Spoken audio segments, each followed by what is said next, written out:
Hi, everyone. Um, so,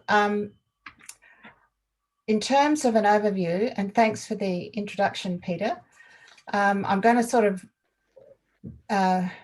race through it a bit, but we all know that the RCEP is Australia, New Zealand, Japan, South Korea, and the 10 China and the 10 ASEAN countries, and that India left in 2019.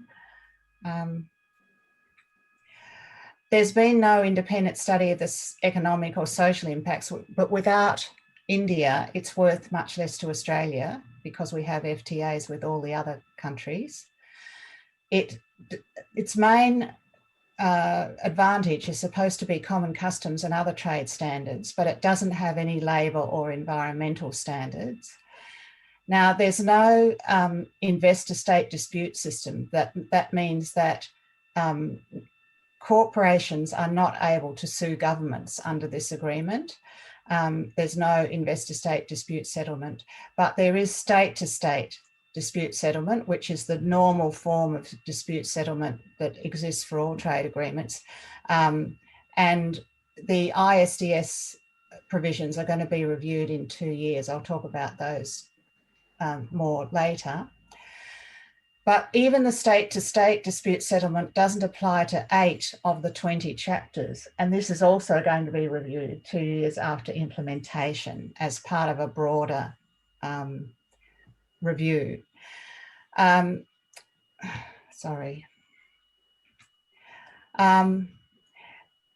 Overall, the RCEP is less restrictive of government regulation than the comprehensive TPP, but that could change after the review in 2 years.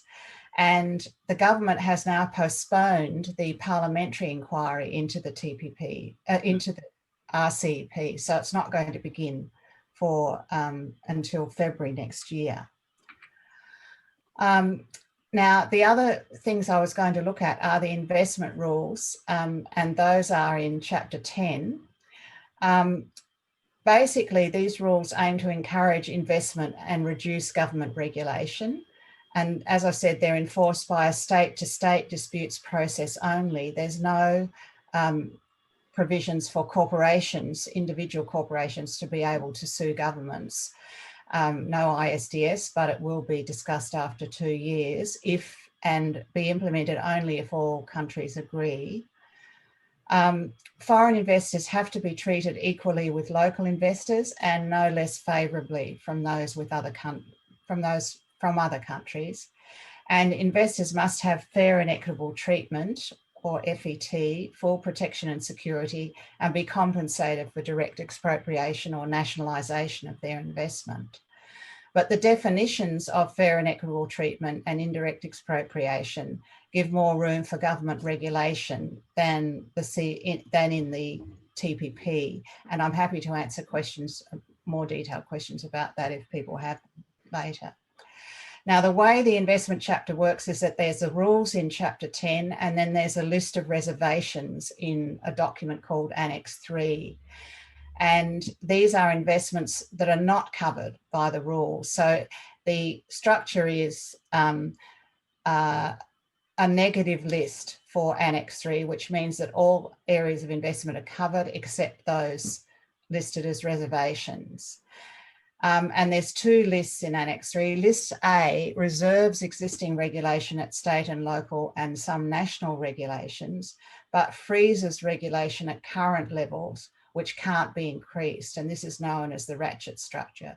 So in List A, you reserve existing regulation, but you can't increase it in future. In List B, there are those areas of regulation which governments can increase in future or make new regulation, including any measure on national security. And I'll just quickly go over those List B areas, because this is the areas where governments have reserved the right to increase regulation. It's similar to the TPP, but as I said, there's no ISDS, so corporations can't, under the CPTPP, even if things were listed as reservations for state-to-state disputes, there was a possibility that corporations could sue. That's not the case under the RCEP. So there's a general national security reservation. There's reservations for ownership of Australian land valued over $15 million and agribusiness above 60 million. There's other reservations are law enforcement and corrections, income security or insurance, social security or insurance and social welfare, public education and public training, and also regulation of admissions, accreditation and funding of private and public education services. Public utilities, public transport and public housing are all reserved, as are health and childcare, but not aged care. That's a significant omission, I think. And also the regulation of environmental services is not reserved except for water for human use. And in particular, environmental services do include regulation of air pollution, so that could impact on regulation to reduce carbon emissions in the future. And I'll just speak briefly about the e-commerce chapter. Again, this has a bit more room for regulation than either the CPTPP or the Singapore Digital Economy Agreement, which was only came into force last week. So the chapter does aim to deregulate cross-border data flows and to forbid rules on local presence, as do the previous two agreements, particularly the Singapore DEA. But again, there's much more room in this agreement because for governments to regulate in those areas, because each government can determine its own public interest and national security reservations, and these can't be disputed. So although the chapter says we will deregulate, it then says, but governments can regulate if they, it's a self-monitoring regulation that can't be disputed. And governments can also still require a local presence and access to and regulation of source code. Both of those things are deregulated in the Singapore DEA. And there's no application to financial services providers or data, which again is different from the Singapore DEA, but this is to be discussed in 2 years. And there's also the state-to-state dispute settlement does not apply to this chapter, but that non-application is going to be reviewed after 2 years. So the general picture of the RCEP and of this chapter is that it has the same sort of structure, deregulatory structure, as the CPTPP, but it allows more room for governments to regulate, except in those areas that I've specifically discussed.